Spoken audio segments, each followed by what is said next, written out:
எதையும் நான் மதிக்க மாட்டேன். எவர் வார்த்தையும் துச்சம் என்று மதிப்பேன்.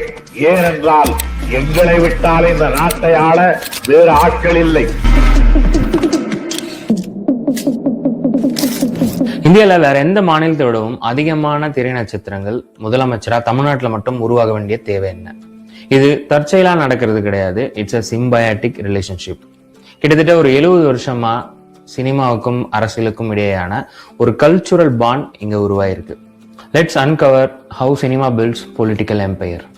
1930-40 போன்ற காலகட்டத்தில் தமிழ் சமூகம் சாதியாகவும் மொழி அடிப்படையிலான சிக்கல்களாலும் கடுமையா பிரிஞ்சிருந்தாங்க. அட்மினிஸ்ட்ரேஷன், எஜுகேஷன், கல்ச்சுரல் போன்ற விஷயங்கள்ல பிராமணர்கள் தங்களோட கண்ட்ரோல்ல ரொம்ப கட்டுப்படுத்தி வச்சிருந்தாங்க.